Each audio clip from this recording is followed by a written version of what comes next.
morning. Thank you so much for watching the Driver Side Chats. My name is Philip and I hope you are having a great day. It is a beautiful day here in North Carolina. It is Wednesday.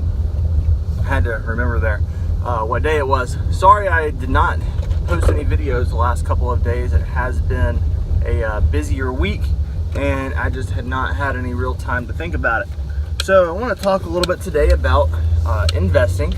Not necessarily the specifics of investing, but in other words, distributing your wealth. So that way you have more potential for increases, but also less chance for a total decrease in your total net worth. So let me explain here.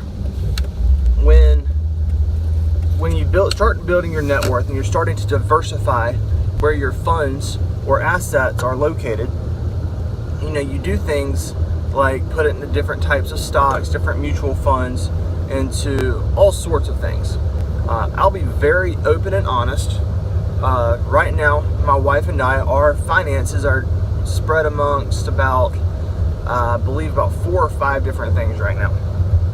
I don't remember right off the bat, but I'll tell you what they are. So I've got 2 401ks. One came from my first job, one came from the job that I currently am working at.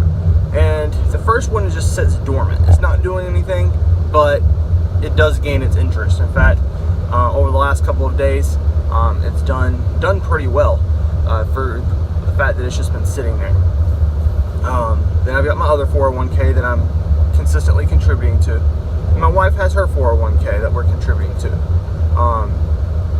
Of course, then we have a side investment that we're using for early retirement and honestly just a car fund, so that down the road we can have nicer cars and kind of do Dave Ramsey's free cars for life, which I'm probably discuss that in a later time, maybe even tomorrow.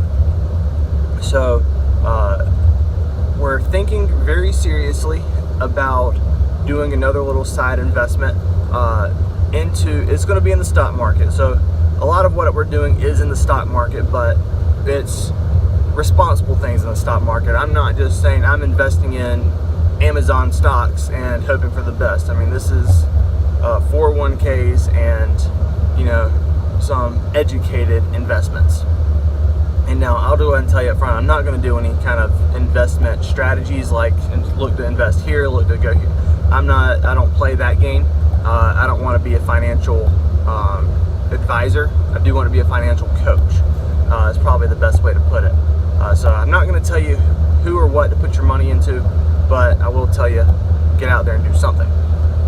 So anyways, we're thinking about doing up another, investing in a certain company, and it seems like there's some very good potential for growth, and it's a risk. It really is a risk. You never can tell to be sure, but the stock market average says about 10 to 12%. So if we can start earning a little bit of money off of that, even though we aren't going to be putting thousands and thousands of dollars, it's just one more way to kind of help build your wealth and build some of your net worth. Now here's what makes that so neat. When you've started to diversify, you start seeing some good things happen. So I'll share with you my personal experience, and I'll share with you how it has affected me in a good way, but in a negative way also, because I do want to give you the full picture. First, before I go into that, I do want to explain, it is so critical that you start tracking your net worth, even from an early age. This isn't to use as a bragging point, it's literally used just to track where you are so that you can grow because of it.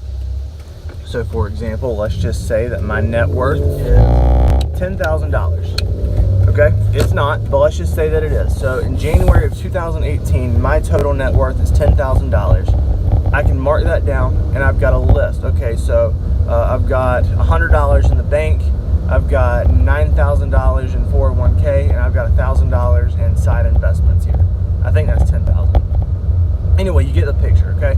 So I've got it all listed as to what I have there. Okay, well, when February comes around, say my investments made me another $200, and I was able to save another $100. So, now I've got an extra $300 to add to my net worth. So I list out what exactly grew, and I keep a track of what was on the same screen. I keep the last month's and I keep the present month. So so that way I can, account for what we have and how we grew or how we went down.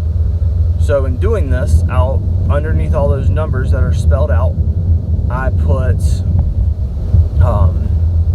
like a nice little paragraph saying, okay, so this month our stocks went up well, we were able to save more money this month, interest made us this, whatever it is that caused it to go up or down.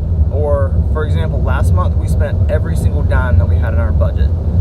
That's just how it worked out, and that's okay, by the way, because it's a zero-based budget. It's designed to be spent every month.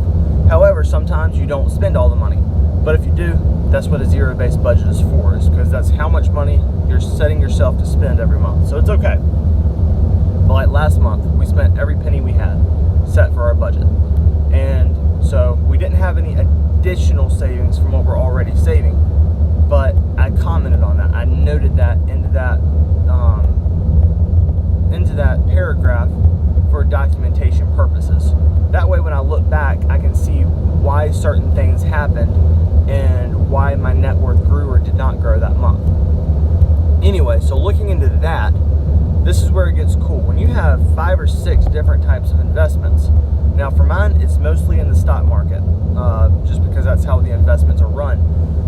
So generally, if the stocks are on the rise, all of my investments go up. But sometimes when the stock market is going down, all my investments do tend to lose a little bit of money.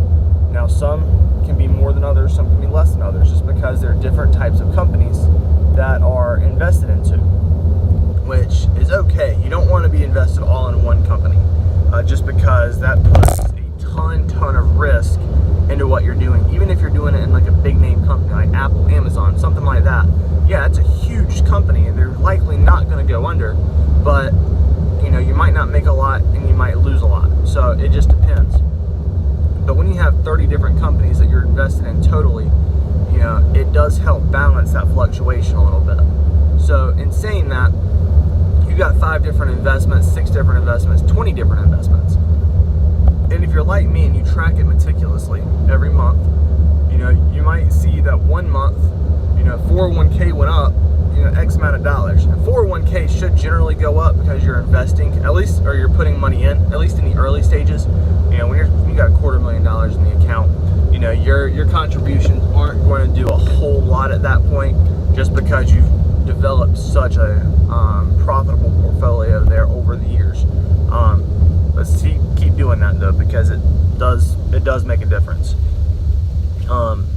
Anyway, so you might see a little bits of jumps, but even in the down times when there's values going down, there are other ones that are going up, so you're not in a total loss. Whereas if you just had the one account, it goes up and down, that's all your investment there. It's going either up or down. You don't have other things that are going up while others are going down. So it does help balance. Now, I'll tell you the cons of it. Because what I'm doing, if the stock market's going down, generally my net worth is dropping significantly with it, technically, because the stocks dropped. And so the values of those stocks are now lower than what they were. Now, statistically in the stock market, it's going to go back up, and it's okay. It fluctuates. But at the same time, if you've got a lot of stocks that are doing good, then that means generally you're making good money. So, there are times I've seen it jump $500 or $600 in a single month, and in the positive. I haven't had such a huge drop yet, but just seeing some growth, it really helps. And right now, as of today, the stock market's actually been a little bit on the rise. It's been going up some. And my initial side investment that was not retirement, like 401ks, is actually back in the positive again. It had gone up, and then it had dropped about $100 to a loss. Now I'm back up in the positive again, which is, it's a roller coaster if you watch it all the time. I try not to do it every single day because I don't want to get consumed by it, but it can be a bit of a roller coaster if you're not prepared for it. But anyway, so saying all of that, having such a fluctuation or diversification in your portfolio, it's a good thing to have because it just helps maintain a balance. And I will say, the more diverse your portfolio, you know, the better chances you have of obtaining and building your wealth. It's another thing that I know I've got coming down the road that I want to get involved in, and it'll probably take some time, but it's something I like to do, is just buying land. You know, that's another solid investment that you can make. Generally, you want to buy land on the outskirts of cities, just because when those cities are growing, that's when your property values go up, and when you go to sell that land, you know, you can buy some more land that's now again on the outer part of the city, and you know, you can again own that land until the prices go up on it. So, you know, just side things like that to help build your wealth and help diversify. And like I said, as long as it's secure investments, things that have track records of going up, you know, the better off you're going to be. So the more diverse, the better. Just something I wanted to put in your mind, something for you to think about. But guys, I do appreciate you watching the videos today. If there's anything that I can do, just let me know. If you have any questions or thoughts about anything, just let me know. I'd love to be able to talk to you about them. So thanks for watching. Please, like always, like and subscribe. Have a great day.